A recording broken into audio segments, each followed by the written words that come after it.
Lo sako, bonjour, tope, bonsoir, Katina Mabota na bino, balendi wa biso, bonsoir na Katia TV, lo laka yambuluzi kimbangu. Bolimbi si ya solo ke to moni to bundi, ebele po ete, to perdre temps mingi po to joie, réseau. Et c'est sengeli ke to patienter, voici, nous sommes là. Ya solo bande ko balandi wa biso, bonsoir na Katia TV, lo laka yambuluzi kimbangu. Bana na tata nzambi ya mpongo tuledo. Bana ya tata kimbangu dan tongolwa. Bana ndi wabiso bonso bana mama kipamvita ndona. Bana mama Kongo. Bana mama Kongo bolanda ngai na bokebi nyonso po ete toye wana po ete tobeta mbela. Mololo. Mololo oto mesana ko beta bandeko tokolashe pete tokolemba te po ete tobeta toujours mololo. Mololo ni te na bino mokolo na lelo. La conscience. La conscience parler la conscience morale. La conscience morale, oyoke, moko na kati na motema na ye, amiye bake, ya solo azali mu. La conscience humaine. Cette conscience humaine, oyo, eko aider chacun de nous, yeba, qui suis-je? Comment je dois me comporter aux autres dans cette société qu'on appelle le Congo. Parce qu'il y a beaucoup de choses où ils ont marché très bien dans le Congo. Dans l'un des problèmes, il y a conscience de chacun. Tout interpeller qu'on a biso dans le cadre, il y a conscience morale. Que moko na moko à comprendre qui il est et qu'est-ce qu'il doit faire. Cette conscience autre interpeller tout le monde de l'eau, il y a qu'on voit que la conscience n'est pas conscience n'est interpellée yo. Conscience n'a yo moko intérieur et loba. Cette conscience intérieure autre que senga na chacun de nous, il y a qu'on yeba que cette conscience nous arabiso, il y a toujours pesa opportunité à nos ennemis, il y a comment on est la biso. Ceux qui nos ennemis aujourd'hui vont continuer à détruire le Congo, vont profiter na Congo, na mama Congo, c'est suite il y a comportement na biso. Ils nous critiquent de partout. Ils se moquent de nous partout. Quoi? Oh, mais ces gens-là, ce sont des foutaises. La batte ne va pas. Non, les Congolais, il ne faut pas compter sur ces gens-là. Et les autres en profitent comme les autres. On dit que non, il ne faut plus compter sur eux. Les autres en profitent là-dedans. Les gens profitent de la Katiwana pour créer toujours zizanie entre nous. Tant que nous créer zizanie entre nous, les bichons comme qu'on disputer. Pour des choses qu'on ne peut pas se disputer. Querelle inutile. Et là, ils en profitent dans ce querelle et non, comme ils sont distraits. Regardez, dans mon équipe de Komora Tinelenga et vidéo moko, bamwa baleko bunda, moi bele bazo bunda le bilo kolia. Tcheke tchoko bamwa bale bamwa bunda bilo kolia. Mwa muso yena mopanzi wana azui mosunyango banamba welela azui akenango. E ba mwami balole ba sisi ko bunda batala bo musuneza te sekei ba no kwelela nde yango. Donc c'est exactement ce qui se passe chez nous. C'est-à-dire que les autres en profitent na ba dispute na biso, ba divergence na biso, ba querelle na biso et ba non ils sont discrets dans d'autres choses, laissons-les. Et ba nani bazo créer biloko wana, c'est nos ennemis. Les ennemis na biso bazo créer les biso distraction et nous nous mettons là-dedans et biso na dans les bango ba créer distraction to créer allez bango il faut autre chose. C'est là j'interpelle chacun de nous que oui la conscience morale pour permettre à me dire à tout d'abord monte l'homme monte. Alors, à quoi se comporter, dès que se comporter les lotés, de chacun pour soi. Motra motalingi, nous sommes ngai tete, mais eza mingi. Nous sommes mabele wana abiso, bozo wele la nini, tuzo wele la nini. Mabele wana za abiso, tous ensemble pour to reconstruire yango. Voilà le qu'on a ko interpeller bande ko na biso. Et surtout, j'attire l'attention des bana longa, des bana bilaka, ba oyo ba bimaki, oyo professeur lobelaki bango bako bima, e ba wana bako zonga. Po bako zonga la nini? Oyo laksa bilamba? Soko zongi na Congo, o laksa bilamba, o laksa mbongo, o laksa ke yo kende na poto ko la français, que on refuse ça, on n'a pas besoin de ça. Tu dois apporter expertise. L'expertise d'Abisso. Ce que nous connaissons, ce qu'on a appris, ce qu'on doit amener pour te reconstruire Mboka. Regarde, Mandeko, on n'a plus droit à l'erreur. Tozana droit à erreur, nous sous-sauter. Ce qui te tient bien, tu vas détruire Congo Banda après l'époque de Mobutu. Musée l'eraillé. Bakosi musée, oui, musée aye, ba diaspora ba accompagnaki.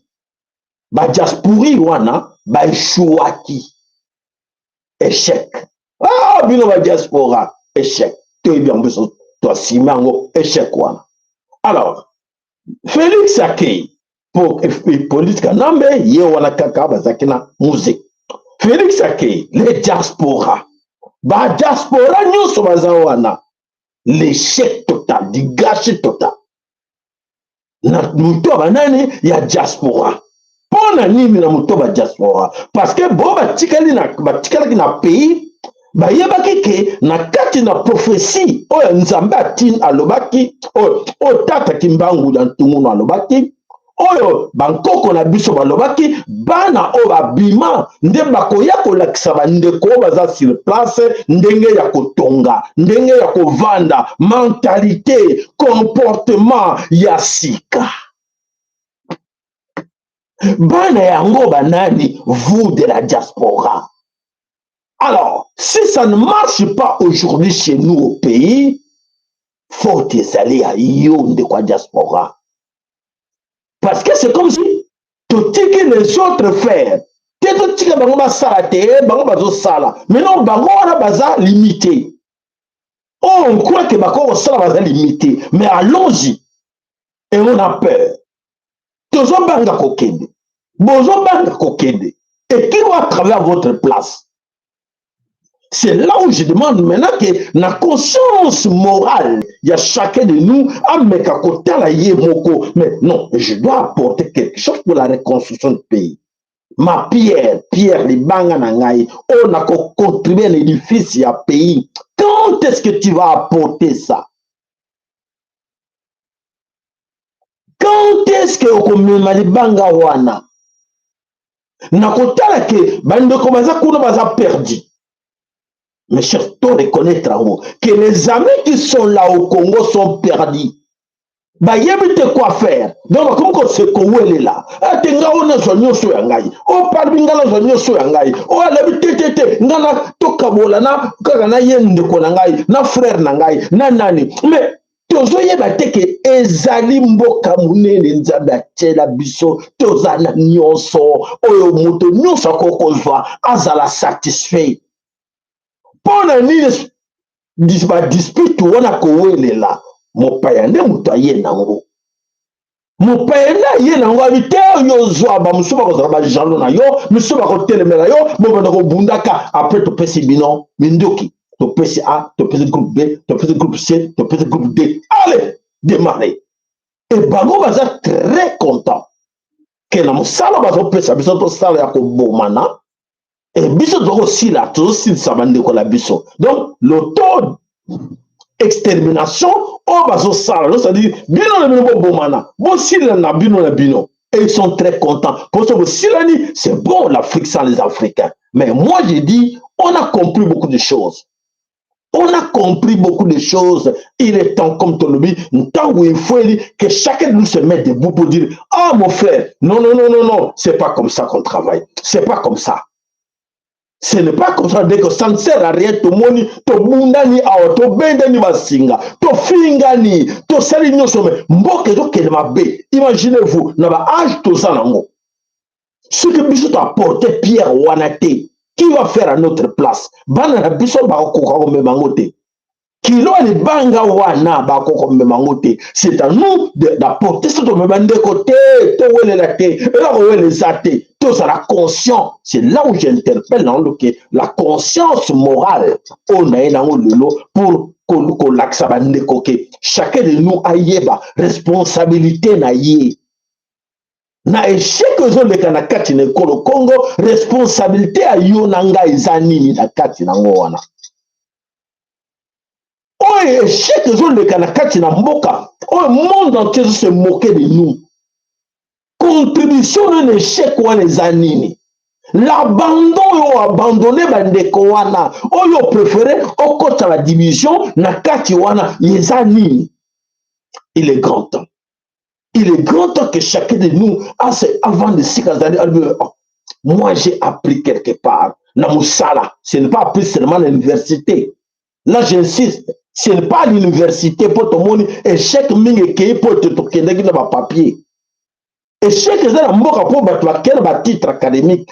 Mais cette fois-ci, on n'a plus besoin de ce titre académique. Yo yebake anga papa Francis Mitodi, je suis un grand électricien, je suis un grand technicien. Non, l'expertise onga nango, l'expérience onga na zanango, na musala zanango, il faut na memango na mboka nanga. Chacun à chaque côté, parce que je sais, j'ai fait il y a des fois au monde va chanter mingi, au les communs, c'est ce qu'on a besoin, pas vos titres, pas vos papiers, pas vos titres académiques. On a besoin de l'expertise. On a besoin na monaki. Tu vas dire que ça la boue. Tu comprenez maintenant fournir biso à câble. Comprenez maintenant fournir biso ma bende. Comprenez maintenant fournir biso ba disjoncteur, ba tableau, ba nini, tout ça. Donc ce sont ces gens-là qu'on a besoin de pour travailler dans Mboka pour la reconstruction de Mboka. Il est grand temps. Voilà maintenant comment on se met au Congo. Voilà, les ennemis ont profité en croyant qu'ils aiment, qu'ils nous aiment, parce que beaucoup croyants, croire que les ennemis la biso wana façon la biso, mais voilà, titre la biso lobby, ils sont partis précipitamment, ils sont partis vite en besogne, ils ne sont pas arrivés. Bakima kimbangu, mais ba comité. Bakendaki mbangu mais ba comité. Alors, qu'est-ce qu'on doit faire? Tout tika la quand on nous critique ka bango, bon comité, boza ba bololé, bon comité, binobo, non, même de comme comité, allez, biso surtout secourir bango. Donc il y a un bango pour tout récupérer ce que nous pouvons récupérer. Voilà, ils ont échoué dans le domaine boy, ils ont échoué dans le sikaboy. Allez, tous. Et alors, la sincérité nous oblige là. Bolingo ya mboka. Bandeko, on a la lelo. Si on te tient en application, na kansi bangona ba ko sepelate, que tu tiens en application. Bangona ba ko sepelate. que to reconstruire mboka wana. Mais toza kotala ke bana na biso bakokokate na technique crise ya banguna.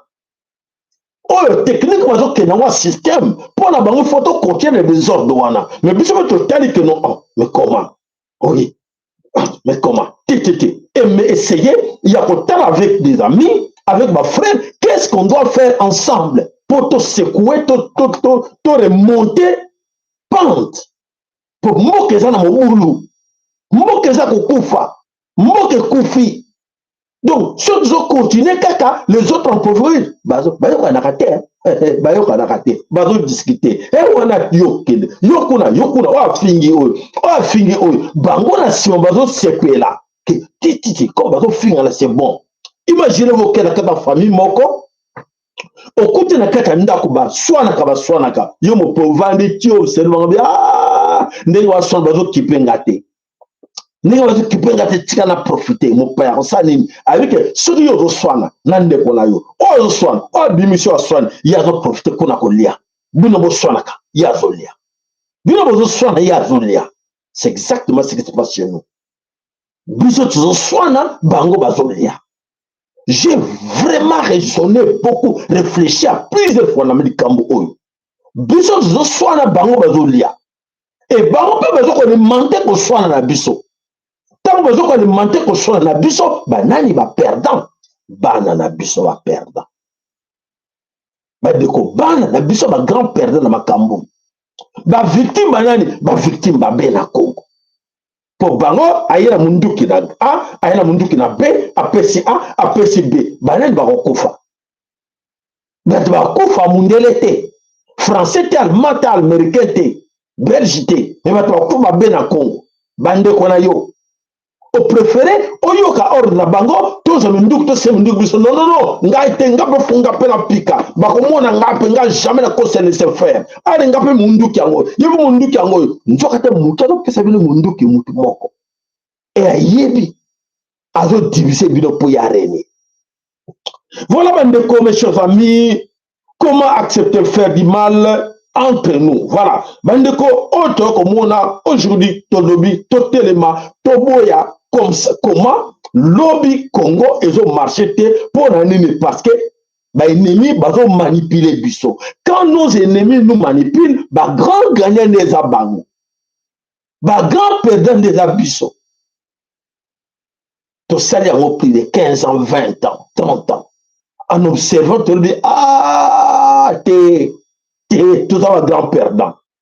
Et bango bah ça va grand gagnant toujours. Mais est-ce que tout le banini, tout continue, tout quelqu'un va perdant, tout peut-être on a compris. Comme on a compris, non, changeons la stratégie. Tout changer la stratégie, biso moko ba kolomboka. Mon père, koyoka so. Mes chers amis, on ne se blabino. Croyez-moi, ceux qui m'ont pas, on a besoin de cette division à 4 Congo. Ok, koule mo beta na masasi, mo beta na kuna, mo beta na masasi. Bato bazo profiter na bango.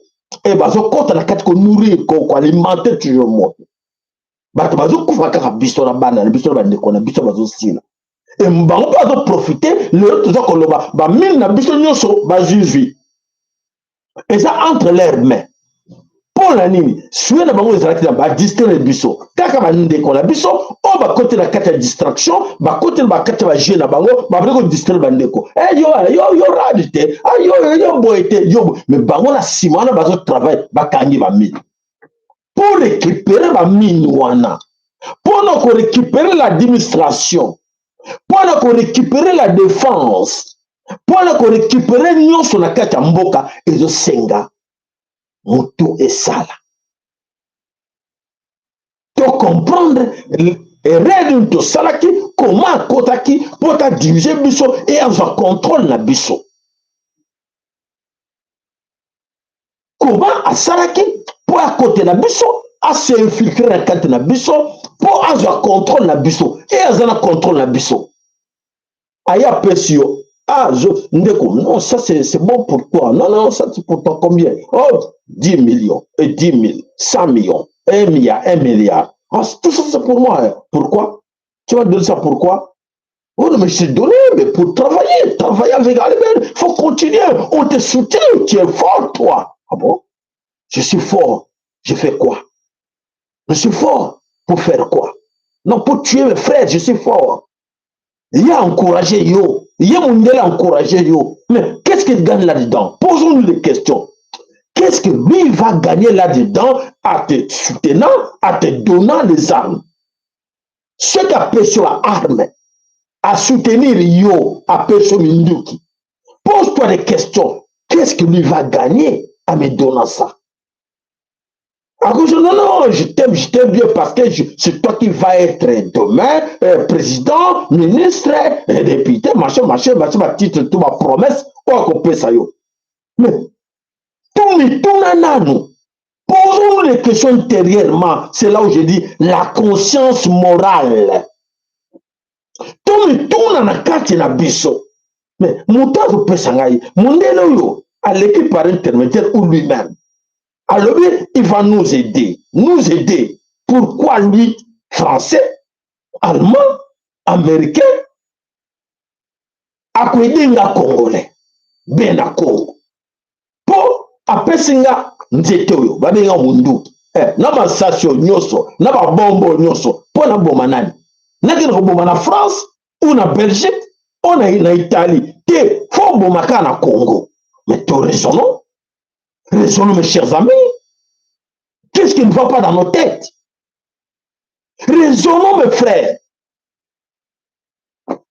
Voilà l'Afrique aujourd'hui, les colons, il y a une division. Ils nous dominent, ils nous manipulent. Pourquoi? Parce qu'ils savent qu'en nous manipulant, ils en profitent. Voilà, maintenant, comment on sommet le Congo. Aujourd'hui, vraiment, je pense que beaucoup penseront que quand ces gens-là viennent leur aider, parce que Balingi Bango et pour ça, quand ils promettent, bah oui, ils promettent oui, non, je vais t'aider pour gagner facilement ta vie. Non, non, non, je n'ai pas besoin de ça. Si chacun de nous commence à dire que non, moi, je n'ai pas besoin de gagner la vie facilement parce que tu vas me donner des armes. Non, je n'ai pas besoin de ça. La conscience collective de chacun, ose à la militaire, ose à la fonctionnaire, ose à la député, ose à la PDG. Ce qui est conscience, c'est que ça, non, mais quand même, c'est moi qui dis. Au moins, les missions à lobby, les cas qui ba mécanicien ba chef na bangona ba su ba véhicule ba longol ba pine nyoso ba longol ba moteur nyoso. Et on est bango. Conscience. Conscience morale, Zangaki bango. Si on a conscience que ce que je suis en train de détruire là, et qu'on peut dengana banana demain, à quoi ça là? Mais parce que conscience, c'est ça la quitter. C'est ce que nous demandons maintenant à chacun de nous, la conscience morale. Conscience morale qui permet de non, là, ce que moi je suis en train de gâcher là, ce que je suis en train de détruire là, c'est ma nation, c'est ma patrie. Je n'ai pas dit. C'est qu'un te propose, non, non, non. Après ça, oui, tu vas rester. Dis-lui, non, non, non. Moi, je préfère rester chez moi en paix. C'est mieux de vivre chez moi que d'aller vivre à l'extérieur. Voilà, interpellation parce que oui, c'est vrai que les ennemis profitent de notre naïveté, égoïsme, orgueil, et surtout nos divergences. Nos divergences, le moi, ils ont trop amer. Changeons de discours, changeons notre façon de voir les choses. Pour moi, pour rendre un bon service, moi, je parle toujours au nom des enfants. Pour rendre un bon service, na place pour détruire l'avenir na bango. À la livre les choses, biso sont au Kenya avant pour détruire l'avenir na bana na biso. Et nos ennemis, mes ennemis na biso, ennemis à Congo sont très contents que biso de détruire l'avenir na bana na biso et bango va préparer l'avenir ya bana na bango. Bazalma l'emporte va continuer toujours à dominer sur bana na biso demain. S'il vous plaît, ezali interpellation ya mutu nyonso. Parce qu'effectivement, aujourd'hui, le monde se moque de nous. Le monde, on a besoin que tout ça rien, malgré nos titres académiques, alors, personne ne peut côté de tout la tête comme tout le baka, être fier de lui dire que oui, avec ses diplômes, avec tous ces titres académiques, regarde ce que j'ai fait, regarde, personne, mon côté, ezala bonzambe, ezala mokili, mon côté. Surtout, tellement bien, c'est comme même dans bonzambe, au tala, soi-disant, basali en nzambe, bazo détruire. Bazo détruire, aza conscience morale. Ayebi que on a ça détruire bana nyonso bazali awa. Na ko détruire maman nyonso bazali awa, na détruire bango. Mais comme conscience morale est pas na yete, conscience interne en fait. Et ça na yete, il s'en fout. En croyant qu'il gagne, en croyant qu'il va gagner beaucoup, à la fin des comptes, il se trouve comme perdant aussi. Alors, mes chers amis, aujourd'hui, comme ils sont partis vite, comité, parce que c'est là qui te commande à point haut, te commande haut,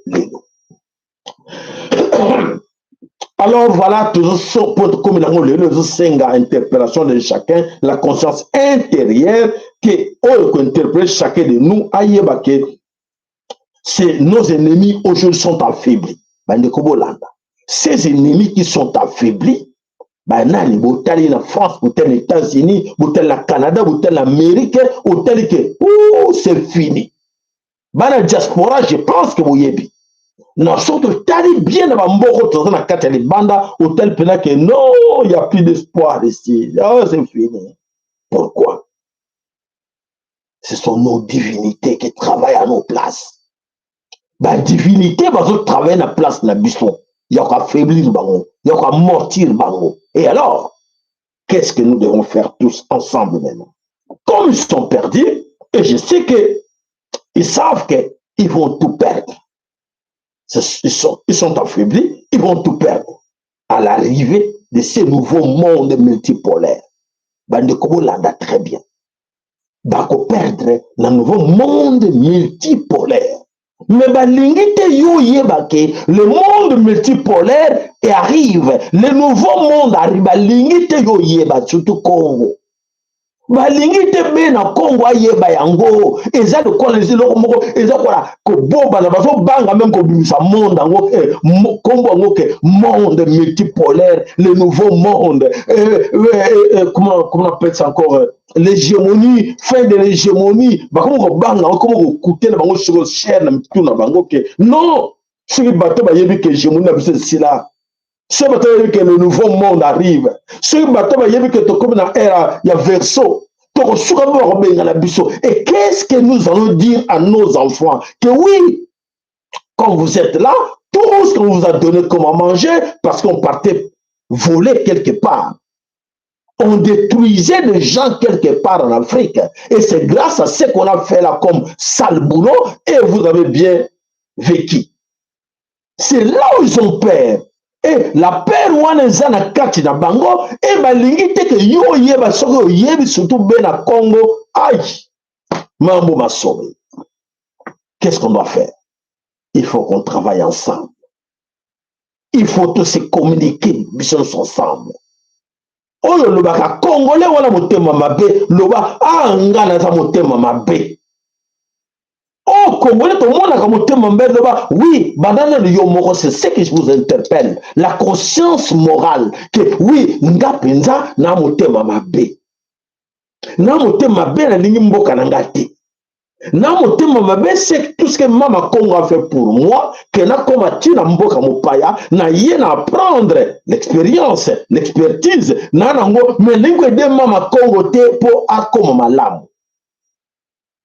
Interpellation yango wana moko na biso azala interpellé na kati na ye na kati na motema na ye ayeba que comment avec tous ces 30 ans 40 ans 50 ans pour les autres musuku bazo ba 60 ans ba mboko mais bosale bambula ebele oaporte nini batata mosusu bakoko mosusu aya na ye abikufa ko mputu aya mama kongo atinda ye me azongisala mama kongo te soko tuni lelo tata yo vali mama yo osali mbula boni awa otenga nayaki mpena gene bana na ngai nayaki mpena gene na mboka oyo me siko awa osala awa ovanda mingi na mboka oyo ozongisala mama kongo nini na retour otuna mama wana na papa wana te nasala ngo eloko te ngai nalinga so mboka yango te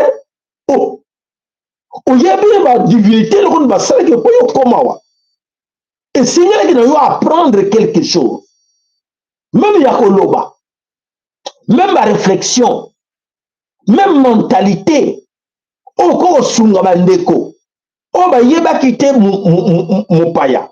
Mopaya yaki na riz na ye. Mopaya yo ye, on vende na mboko, mais sur saleni na retour, pour zongi sa ba tinde ke poya ko yeba bango. Ko yeba bango, lelo avant bundisa muto yeba muto wana.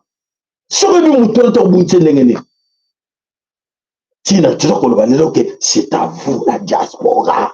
Je m'adresse à vous la diaspora. Je demande votre expertise, votre expérience de mettre ça au service de la nation. Expertise, expérience dans yo. Ceux qui vont ça, ceux qui toko ça, balobing, ok, et Congo, to salaire. Et c'est moi qui te parle dans lobby. Ce qui te continue à partir d'aujourd'hui, que chacun de nous, avec les relations qu'il a, tout ça, bah, le bing, juste, oh, n'est pas tout, bah, nguna na biso, bah, salaka, bah, bombe la rabino, mais bah, zala, bah, le bing, ya munene, oh, bah, kenda kaka ko lakisa. Ah, biso, peuple à disparition minoritaire, biso, tout, bah, le bing, na bango ya kolela, ubwenge, ya mensonge. Mais si quand le mensonge se finit, c'est l'air, et ça un poisson. Tu comme le temps en version, tu comme le temps en vérité. Yo si ça la lobbying, il y a vérité à vos solos. Tout ça la lobbying, il y a vos solos. Pour comme le temps en vos solos. Et depuis que tu comme le temps en vos solos, il y a verso. Qu'est-ce que tu as déjà fait pour cette nation? Pour la kotelmisa mongongo, kotelmisa mutu, koganga bosolo, ok, voilà ba bombaki, bosolo yango toye nango, kosalini. Papa, je m'adresse à vous, bandeko ala Congo, totika na bango tranquille. Totika na bandeko baza na Congo tranquille, bandeko mo nandanga. Koso tuni be na Congo, na Congo, alba, bon mona kapasi, to mesana na biso nango te. Moi, à 40 ans, 50 ans, 60 ans, Tata Coco, qui est encore chez les parents, c'est le Kokolo, le pango à Kokolo. Oh, il y a de Vanda. Est-ce que Mouton a besoin de table de belé à Koyoka? À Koyoka autrement. À Koyoka partir de yo. À côté, à ma partir de yo, Tata Nangai, Maman Nangai, on vous Nangai. Même tout ce qui se passe là-bas dans la nord, dans le sud, dans Katanga, partout dans quatre coins, Congo, crime aux gens, les kakuna, assassinat, les kakuna, massacre, les kakuna. Mais ce que Bissot a apporté, c'est secours, il y a conscience morale. On s'en sortir. Essayons de travailler autrement. Essayons, s'il vous plaît, sincèrement, travaillons autrement. Mutu moka bimo mutu la tête haute azate. Tu échoué. Bande comme échoué. Comme bande comme kendaki mbangu ba échoué. Biso siko to sala tout to sunga. Pour te redresser. Mboka. L'égoïsme na biso to redresser mboka te. To redresser mboka te. Soto klani ka tenga nga tonga nga tinga na so tonga nga tinga na somi ndako na ngati na somi na losi na so tonga ndako na nga o musala binga na somba ki na Québec na so tonga ndako na nga tout ça voilà ben ne connaît distraction côté de biso muso tenga so voiture na nga na so voiture na ngai ah bon voiture na yo na tango mabe mboka ya kokufa. Et si vous avez la diaspora de Koufa, tata zo sala. Tata kimbaga zo sala pour nanini. Boyoka. Mololo. Boyoka. vous allez tout perdre. Beaucoup perdre nyonso oyo tozwa awa. Ozo contacté ngana ogagné ngana parler nanga tala jardin nanga kuna tala nazo tonga kuna Congo na oko perdre yango retenir la date d'aujourd'hui. Vous allez tout perdre. Tout est à refaire. Tout est à refaire. Et dans ce cadre de refaire tout, mais voici là avec les missions Oyo. Que nous devons refaire tout. Tout est à refaire. Donc c'est à pas na yon de ko sani shungu oui c'est ça et pas na yon de ko andei et Congo et pas le papa Francis Bitodi et pas maman Yande et pas ya de ko la biso dodo maman c'est à nous c'est à vous. Tout le monde à partir de maintenant sans ma canicité benga munde ko mo pandi ndeko qu'est-ce que nous devons faire ensemble. Bena combien ndeko vient. Qu'est-ce que nous pouvons faire ensemble? Ensemble, ou 2 ou 3 pour la nation, pour la Mama Congo. Tout ça, la molelo. Mais bana na yo, si on a des camarades, benga bana, nous sommes bana bana boito vande sika moko. Tout ça la nini pour ne sika to utaki. Papa Sahel a les grands sacrificateurs à lobby que Mama Congo a sengi na ye moko na kati na bino bo sangana. Bo sangana, bo tuna, toko sala nini. Moi, qu'est-ce que tu as appris? Ce que tu as appris là, tu sais que tu peux servir ça au Congo. Allez, moi là, quel est le Congo? Yo salélim. Oh non, non, moi je travaille dans tel truc. Va voir tout d'abord ce que tu es capable de faire. Tu vas dire qu'on mette les choses en place. Beaucoup de monde n'a pas quartier na biso. N'a pas commune na biso. N'a pas collectivité na biso. Na ba province na biso, na capitale na biso, et enfin na Congo mobimba.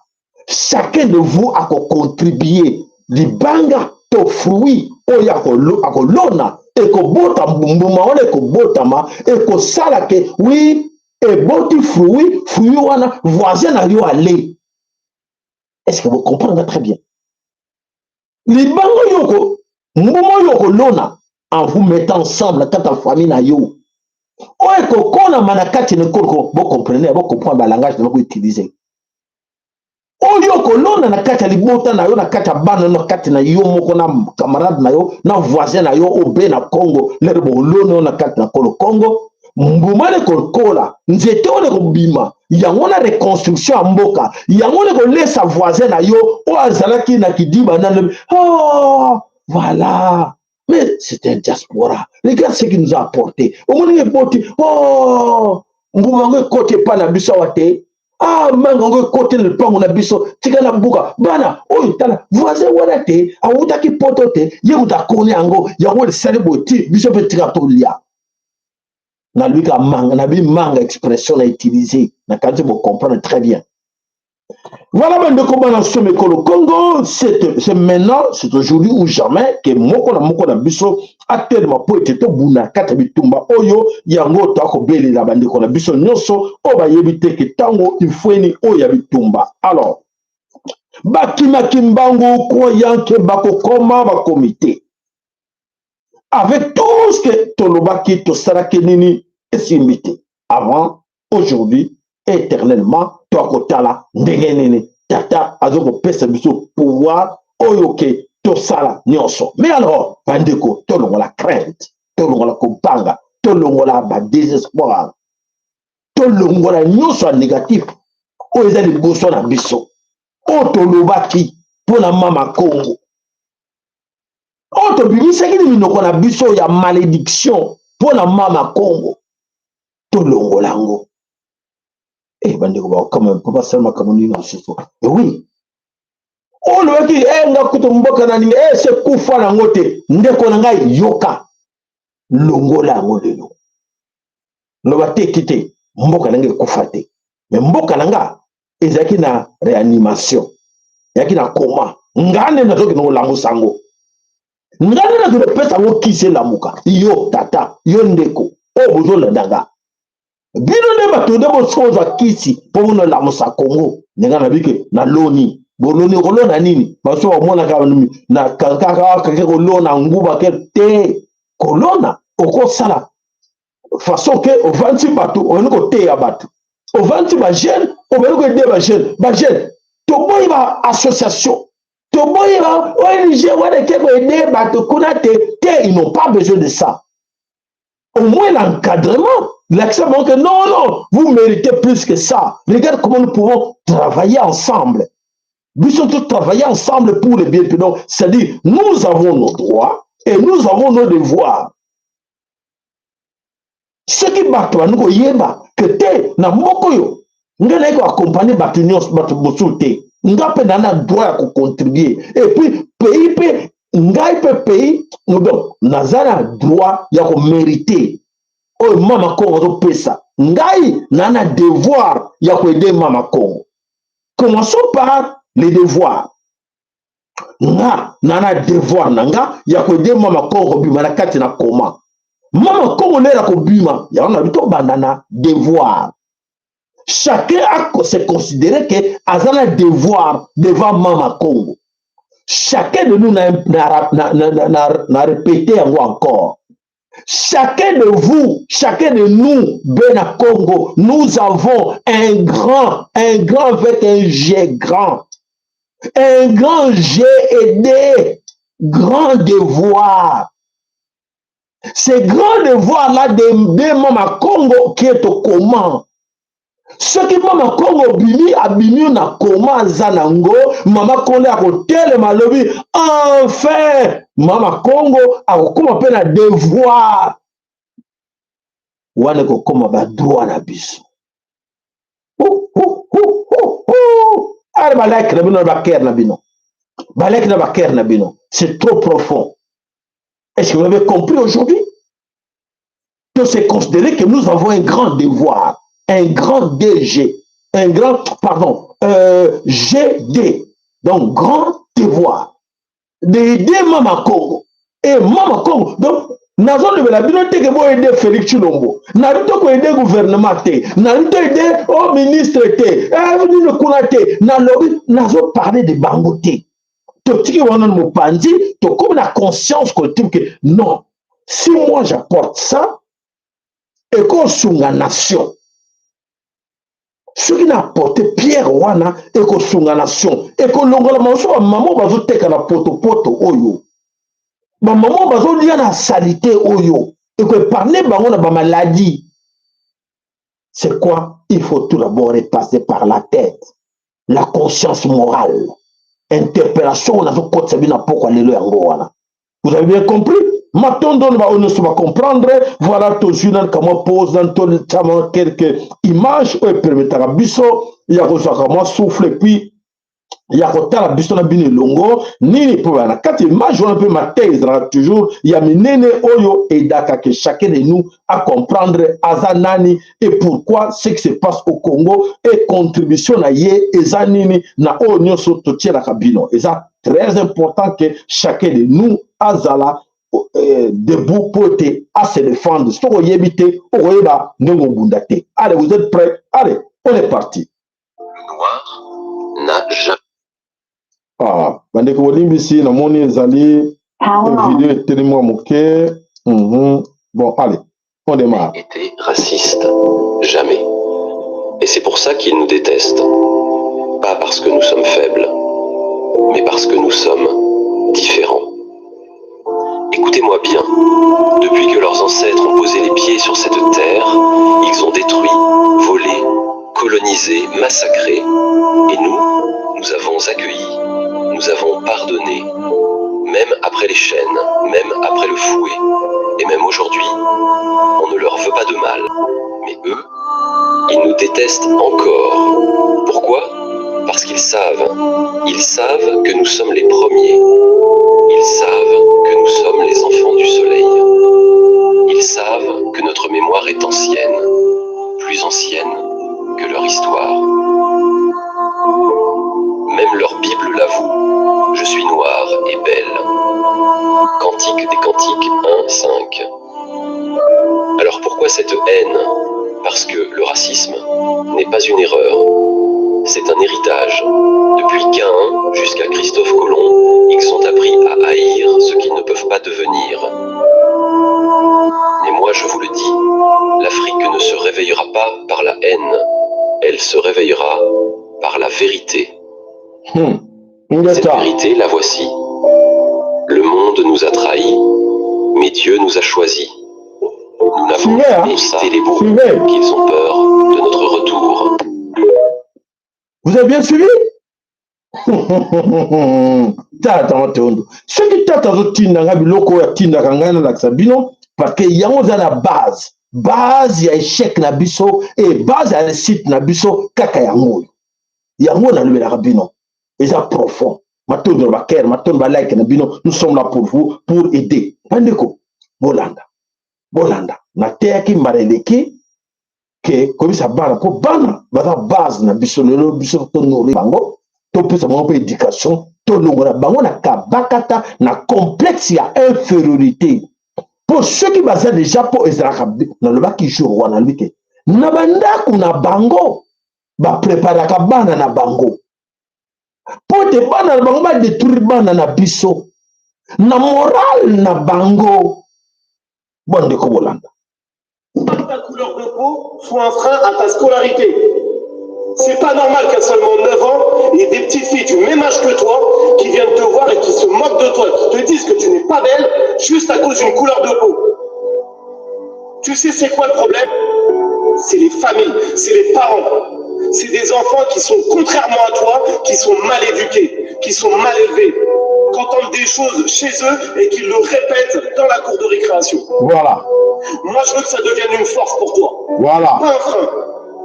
T'as une belle couleur de peau, t'es magnifique, t'es une belle petite fille et tu dois avoir confiance en toi. Voilà. Cette couleur de peau doit faire en sorte que tu aies confiance en toi plus que les autres. Est-ce que tu comprends ce que je suis en train de te dire? Et en aucun cas, tu dois accepter la moindre moquerie par rapport à ça. Voilà. Je t'ai déjà dit ce que c'était du racisme, tu l'as compris, même à ton jeune âge. Maintenant, tu dois faire changer les choses. Si les adultes de ton école ne font rien, c'est leur responsabilité à eux. Moi, je fais. À partir de demain, tu vas aller à l'école et plus jamais tu vas te laisser faire et tu vas te laisser moquer par rapport à ça. Est-ce qu'on est d'accord? Bolandi, c'est ce que je vous ai dit il y a 3-4 jours, la vie. Conscience et infériorité, au ban na biso mingi bazana bandaku na l'école, bachaka bango na mutu. Banani bachaka bana wana misusu, bachaka bimbaya na mentalité wana na bana na biso ba classe na bango, ba parents na bango. Et yo pe dikaka mwana na yo na ndaku. Lakisa mwana na yo façon se comporter asa na complexe infériorité pour na eza riche, va plus riche que ba pauvre sur le monde. La mélanine. Ce qui mwana na yo yebisi to do mwana ke na ya tabou na usa mwana na nga boité. Tu dois, tu es obligé. Complexe wana et c'est parti chez nous. Dans nos pays, les gens, nous sommes au moins à Azan loko, le loko niveau travail na ye, alina yo wana conseil à mundele. Telinga mundele so na mona mundele na nandima. Oh. Pour une confiance wana entre bis et zati. C'est là où on a eu pendant la bombe que il faut confiance wana to renouveler entre nous. Ceux qui ont aussi confiance entre bis et ah, je suis très fier de mon frère Sayala. Ah, je suis très fier de mon frère Andy. Je suis très fier de mon frère Andy. Mon frère Andy, comment tu vas? Qu'est-ce qu'on peut faire ensemble? Oui, tout le monde a nous jalousie, tout le monde a haine, tout le monde a séparation, tout le monde a tribalisme, tout le monde a non soit négatif devant nous. Tout le monde. On n'a pas encore perdu quelque chose. Tout perdu. Malgré qu'ils étaient pressés d'aller, ils n'ont pas gagné. Et maintenant, il est temps. Yangana yoto le baquet. Enfin, ils sont. Oh, papa. Ils ont donné 5 h du matin. Oh, on a au kakawa. Oh, oh non, ozomona nzela na yaki ezalaki potopoto. Oh, bosala no awa. Oh, ngana kanza na kuto jeso komi obuki deja nguba, obuki deja masango na bango moko na retour. Okomi na kuto te. C'est là où nous sommes aujourd'hui. Donc ba comité. Si comme c'est pour comité kuta na bango. Oh, vous comité, vous êtes là. Oh. Oh, na oni na maboke na bidon. Oni, oh kasi kaka, oh to buki masango, oh nani na matondolo, to buka ki yango na maboko na biso. Oh, yango ya bobuki yango ya. Est-ce que vous savez yango nini? Ko buka wana nde mbongo l'argent fortune. Si vous vous avez compris. Si on sait yango nini, ah comme na kuro na mutu bondeko, zera na ko ede yo to memango ensemble. Simba kuna, nyana simba awa tokei. Ok, c'est ce que nous devons faire pour te coma, pour le comité. Le comité va coma péter. Et c'est là que prophétie c'est un maquis à l'endéguéwana. Si on vérité à prophétie, et il va le moquer de mon bimba. Et il va ben à Congo nosso, ben à Congo on a besoin de yomoine longa, yomoine laka, ou apporter bango langage, maloba oya sika. Mentalité oyo na mutuna oyo asika esenge na biso to mema yango. Est-ce que vous avez bien compris? Baker na bino like na bino s'il vous plaît. Voilà mes chers amis, alors bande ko na biso nyonso oyo lelo na kanisi basalaki nyonso avec tout ce qu'ils ont fait comme mal devant le monde et devant l'Éternel lui-même. Aujourd'hui, crainte, peur, désespoir, et quand tu prends la carte dans mon tour, ils étaient pressés pour rien. Ils étaient pressés pour rien, alors que comme si on était à compte à rebours. Quel est ce compte de rebours? Et maintenant, tout est à recommencer. Tout est à recommencer. Allez, on recompte maintenant. Allez, 9, 8, hein? Vous comprenez? 6, 5, 4, 3, 2, 1, 0. Bolokinga. Bolanda mangungu te so muta comprendre ta bani ko bena non. Wana bimakamona bango wana te. Oh era maloba ya Nzambe. Eza maloba ya Nzambe il faut kokisama. On a fait kokisama na mboka Kongo dans tout là. Il faut kokisama. On a le bino lelo. Oh, te na ki te no boyoka na eza prophétie boyoka ezala ki révélation nzamba le belinga na butu te nazo le boyo yambala mo na simbe na matondo katina bino. Alors on a tout est à refaire malheureusement avec karma ya nzambe parce que la colère divine va frapper. Alors cette colère va frapper dans le monde entier, bateau va créer qui m'a bien dans le monde entier baza ko banga. Basalaki nyonso mabe na kati na mokili baza ko banga karma ya Nzambe e yo mwana na Nzambe tata tango na yo ekoki lobaki tango tata ya vengeance ekoki mais tata ko sala vengeance wana te yo na musika tata sengi na yo oyeba ko s'occuper ndenge nini ngana za na oyo ngana za na virgule oyo ngana zo tala awa ngana c'est à nous que to telema to kende na bitumba oyo to bunda na tata po to bandeko na biso bazo ko bunda bitumba ngote ba yebi ya ngote bitumba ya soloka bitumba oyo banguna Lucifer ayeli biso na Congo tata lobi ezo senga na biso tokende po to bunda bitumba na molimo ezo senga biso na bino tokende ko bunda ngo na mabele ko lo Congo. Alors Bena Congo, Bana Bilaka, Bana Elonga, les amis de la diaspora, là je m'adresse à vous, mes chers amis, Bana Congo, le Congo a besoin de vous. Mama Congo a besoin de vous. Il faut prendre votre responsabilité pour bâtir Mama Congo, reconstruire, refaire Mama Congo. Vous êtes là à 6000 km, 8000 km, les autres à 12 000 km. Mama Congo a besoin de vous. Il faut rentrer, il faut aller. Qui? Quoi faire? Il faut aller travailler. Il faut aller travailler. Personne ne va travailler à votre place.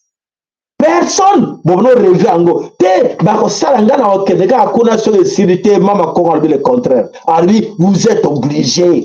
Personne ne va travailler à votre place. Baby. Nani akosala na place na yo, nani ako contribuer na place na yo, nani ako kende na place na yo. na place na yo. Votre expertise est recommandée. Votre expérience au salaki kayuya échafaudage. Votre expérience au salaki peinture. Votre expérience au salaki infirmière. Votre expertise aux qui aide soignante. Votre expertise aux élèves comme nous balayer la carte na ba grande na ba magasin minene. Votre expertise aux qui chauffeur. Votre expertise aux qui ba livreur. Misala nyonso yo yaki ko sala na kati na poto mama kongo na posa na ngokona il faut sala makuna. Chacun de nous femmes ma banga na ye. Toi qui nous tonga pour ça la yango na Congo. Aïe aïe aïe aïe aïe aïe aïe. Donc aujourd'hui mes chers amis, Tanguy Foueni, désignez parmi vous qui va aller vous représenter là-bas dans votre délégation Orotina Nani. Nanya kozala kuna poete asala musala na place na yo. Oyo ko supporter. Oyo osala tuke ndeko ngana nimi ya papa ngai moeza te meka mwa onazala wana mutua na pesi yo mema kuna na sanga na kati na groupe na biso to poni bino 3 to poni bino 4 pour être na kati na bino oyo bokele kuna pour la reconstruction en nation. Allez, c'est cette mobilisation que nous vous demandons. To sing na bino mobilisation wana de mena.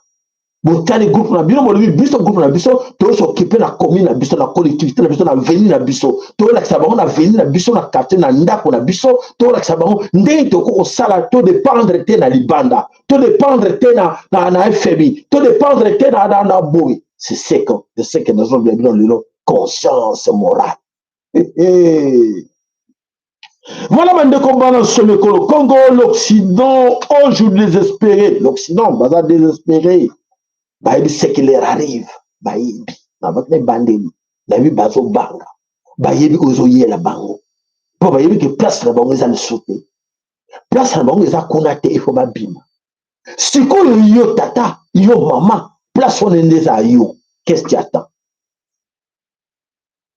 Qu'est-ce que vous attendez pour aller, pour récupérer votre place là? Ok, bango, présence na yo ko banga. Bako banga wa présence na bino po te ba no bima mais yo zo banga koto bango bazo kita kuna bakiti jebele bakiti bana bango ebele baksobe banini mais présence na yo ne muto ko de bande ko kuna ke ndeko tani wana oh sombe wana nani oh mais non et sombe maka tani wana oh indien oh mais pakistanais muta sombe what na village na biso oh mais c'est quoi ça yo nde muto bazo cela Maman, quand c'est là, yo qu'on éclaircir, non, ça ne se fait pas. Et ça ne peut pas se faire chez nous. Partout, dans le monde entier, ça n'a pas raté. Et je ne sais pas si ça n'a pas raté. C'est à vous, c'est à vous. Il y a aucun de koyebi sa bande kokuna ke non. Tout tellement. Oh, je vois oh, toujours la canne musique. Ah, tout tu vas continuer le village d'Abisso. Eh, tout tu vas massacrer le village d'Abisso. Parce que yo zate ce que vous allez que nous éduquer bande qu'on a bien le village qu'on l'accès bande qu'on a bien la collectivité il y a balabala na bien le quartier na bino il y a commune na bino que non et ça la maraboité vous avez bien compris vous saisir yango matondo pour la compréhension na bino matondo pour être solo et c'est sur autant que tu le dis que non. Ce monde multipolaire, aux sala mal aux impérialistes. Monde multipolaire et ça la on passe que monde multipolaire ya. Biso tu mesana ko dominer, biso tu mesana ko sala toujours ma belle la carte na mokili. Alors tout ce qu'ils ont fait du mal aujourd'hui mais que non ba ko perdre nyonso, ba avantage nyonso bazaki nango, ba fortune nyonso bazwaki ezala za awa. Ezala o ezali awa o bazwaki mabele ko le Congo ba impérialisme ba ko perdre en nyonso. Ces impérialistes ba ko perdre, je vous dis croyez-moi bonjour makamuzo ya. Alors il est grand temps yo yebi ki ba ko perdre ba c'est sur pour na bango yo mto yebi lelo o ba ko yebate exactement na usiko lo ke non je me prépare. Je dois partir. Je dois organiser. Je dois aller planter. Je dois aller planter. Colonna. Il fallait que nous colonna. Colonna nini? Colonna ni toi batu. okolona na kati na ba cerveau na kati na mitema ya batu okolona il faut que kolona. C'est là où nous oblige ce soir de faire. Alors voilà mes chers amis, comment expliquer à vos enfants aujourd'hui que voilà, il faut bang vie na biso nyonso ezale l'autre faut travailler biso tout ensemble tant que pour être sauver nyonso la carte ekolo Congo. Alors il faut te se bana na biso ça va yeba que non bato wana bayela ki biso mensonge bayaki na domination bayaki na nyonso ya le quota et sikoyo temps autres nous attend ya version le quota wana bayaki nango ekoleka lisusu te comme ekoleka lisusu te alors ils ont obligé na bango ba plier bagage. Alors, on va plier bagage suite à présence na yo. Vous avez bien compris? Présence, là où de plier ces bagages. Pour être bankoko, otolobaki, banelonga balobaki. To bongi sindaku, ndaku ebongi, to te peinture, to benga to zongi sa bankoko na biso bazonga na kati na bandaku. Bankoko pe, na kanse na kelke, bato balandaka nga, bankoko na bango bazonga na kati na bandako na bango.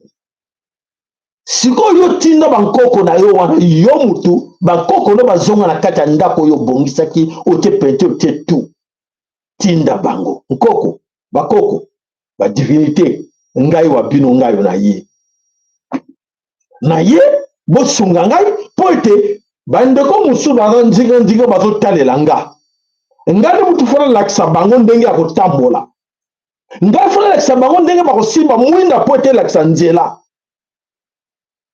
Est-ce que vous avez bien compris? Vous comprenez très bien. Devoir patriotique. Devoir patriotique. Grand de.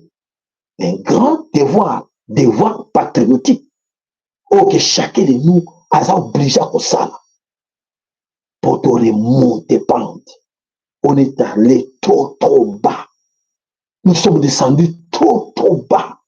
Pour nous remonter pente. Pour te soli o ekangambiso na nzoto bandeko moko te ava fier nango moko te ozala bo bakendaki mbangu liboso na biso bidole na bango na nsima te kokutana mon frère excusez ngai c'est ce qui fait bango basenga bandeko bolimbisa biso tokendaki mbangu tokende tokomi te il faut bazala bamikitisa ke baloba bandeko bolimbisa biso tokendaki mbangu me tokomi te.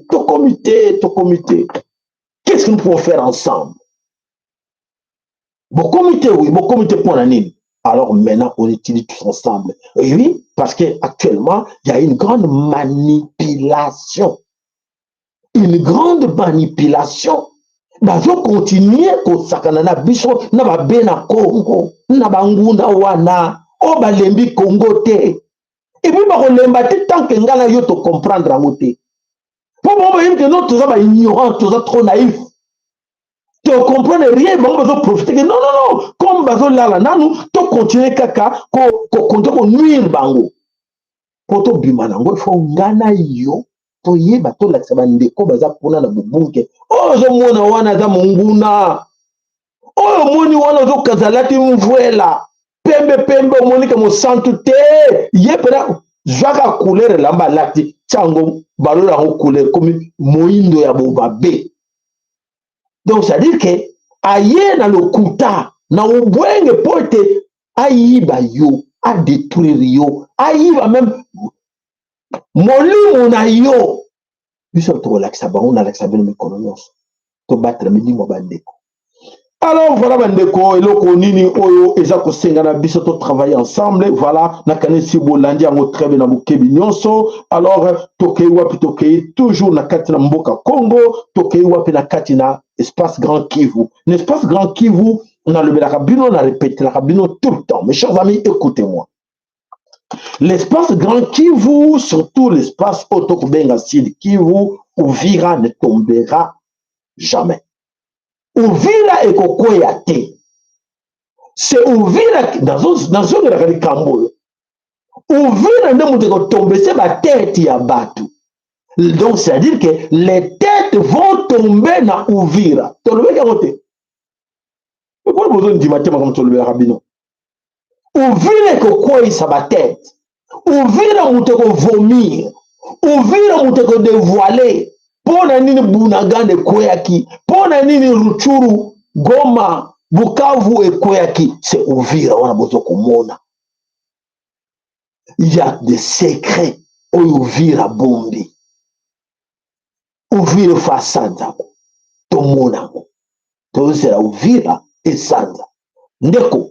Vous avez la connaissance. Vous avez la relation. Na bandeko bazo na kati na nzinga Uvira. Lobela ba message na lobi. Alors, toujours na kati Uvira. Voilà. Toko bisa bandeko Uvira. Yemo ko bisa bandeko. Pona ni bashi di salami. Mais, mongo na tiki biso tranquillité. Mongo na lobi ni bandeko botala. Botala image na ili bino. O isa koleka na kati na Est ya Congo.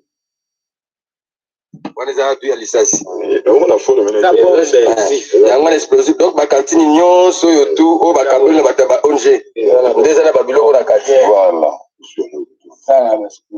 Nous sommes explosifs. Il y a pas de bombe. Oh, yo cantine, il y a un wite qui est comme moi. On est mon conti. Nan, banal, bago, som, ça va t'aliboso. Bam, civil, t'as pas remarqué que vous m'y moutons, ne pas que tu n'as pas de na Jabi. Na Bahernin. Et on a un débat avec le président. Les gens, si je te mets pour nous, on va remarquer que pour nous, on a un petit paquet. Oh non, surtout pas quand tu nous faisais la one tous les ans, bon. Puis ça, quand tu nous faisais la version. Like Nabino, like nous s'il vous plaît, like Nabino. Nous sommes malins, mais beaucoup, mon conspire à Gouvadi. Les gens, on y réfugiés. Oh, bah, tu passes à Mikolo. On génie. Tu sais, bah, les gens, tu sais qu'ils ont fait. À mon ami. Yangwana. Donc, massage la kati. Ya pas maga idea bena bombe. Excellent. Nyon sorte nje za bongo. Tout eza kutuna eloko te. Ah, eza ko échapper. Tout basoda na kati te. Donc na basa basoda basana bakati bazonsi. Yango bango ni ba yo jo ça na ba civil na cité. Là c'est grave. Donc d'ailleurs biso to kenda ki tsak. Yango. Nyon sorte. Maman nangai.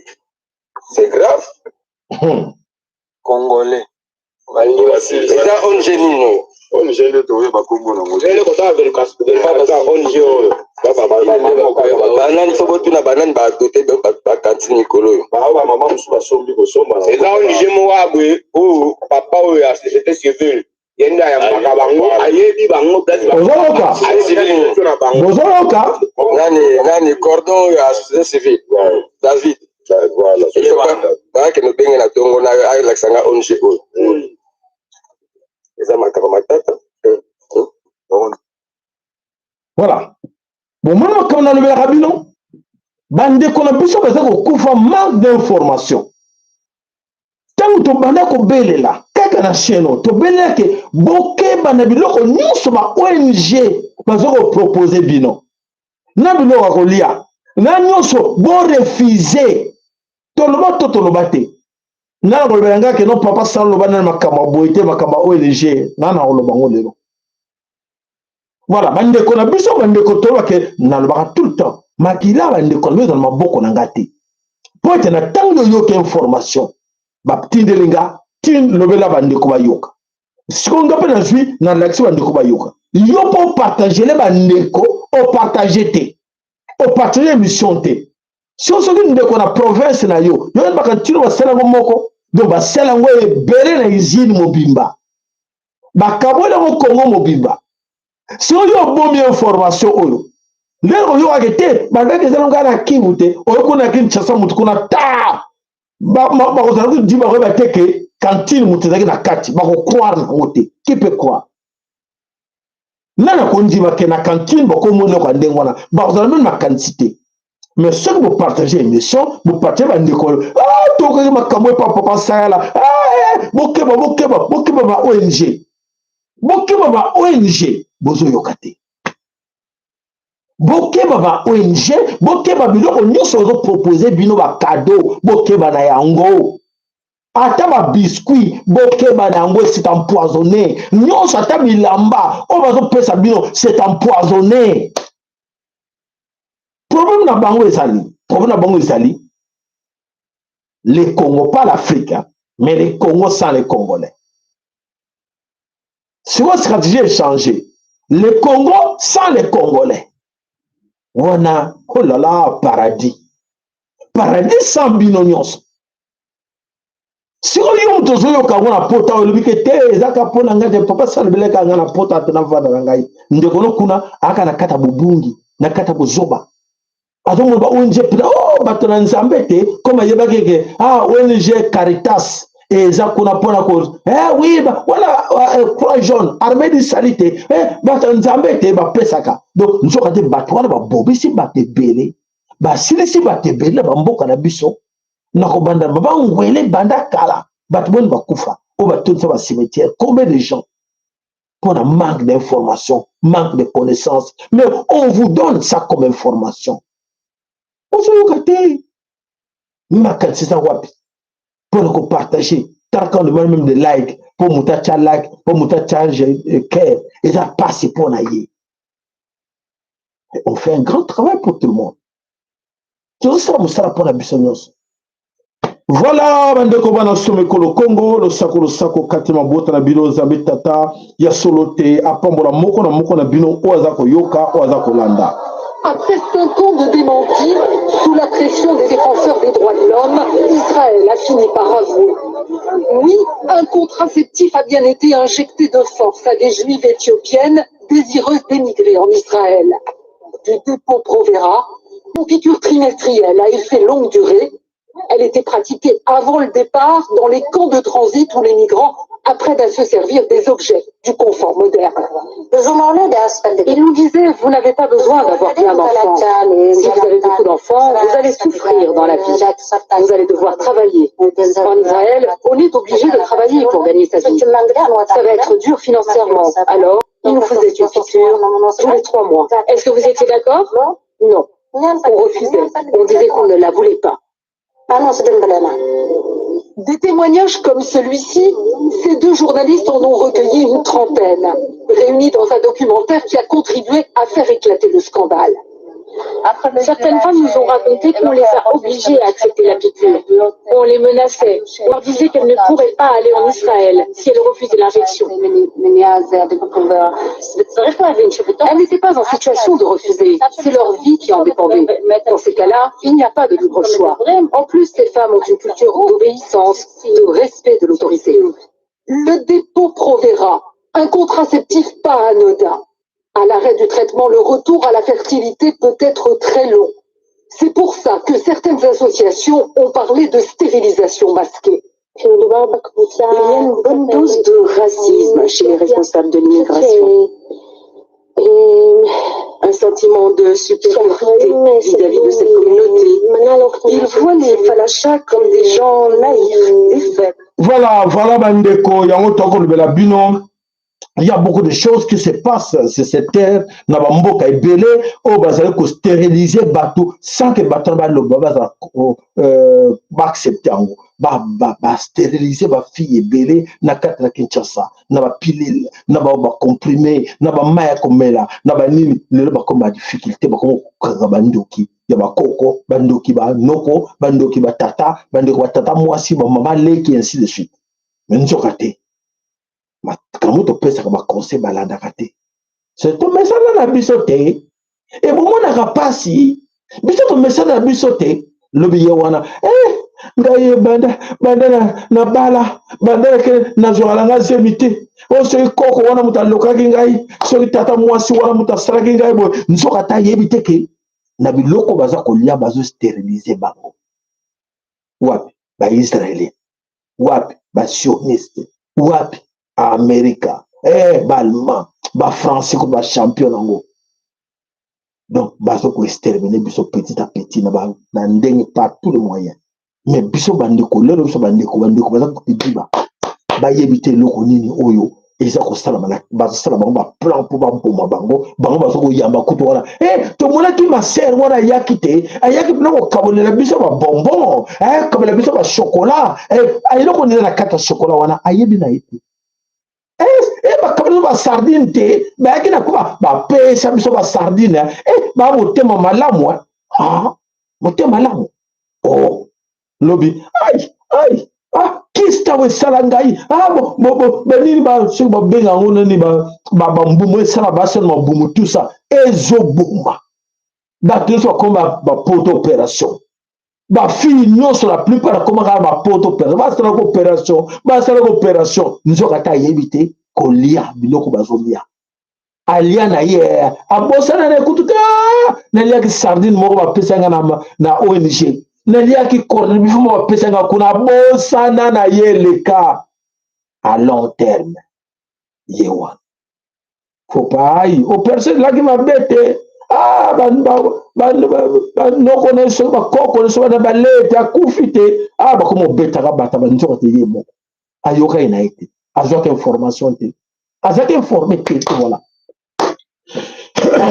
Voilà bandeko bana some kolo Congo lo sako matondo na bonus ba landa ki biso ba ne bantira suka zama pombo na moko na bino ba kera ba like na bino to répéter ka to zonga tout le temps que tous a besoin ba soutien na bino ba aide na bino pour être et qu'on nous soutenir chaîne na biso est indépendant chaîne na biso dépendra na batuté to dépendra te que non to le babo po mutona sepela to dépendra na bino vous appelez motema malamu donc soutenir chaîne na biso nga moko na mono supporter ba courant te ba internet te ba pareil te ezo tungisa boy nga moko te avec nous tous biso nyonso bon le maso nga pe na lembi bon critique nga on a lemba ki ko papa ça to comprendre te mais si on zo ba papa dodo Fatouma benen maman Sanchung bo ça quelque chose to personne doit numéro à compte bo appelle un numéro bo benga bo soutenir chaîne bo za ebele wana Boza ebele papa Michael tomoni bino papa Francis Mitodi tomoni bino wana tomoni boza ebele na ba comme monsieur Kei mais bonus bozo langa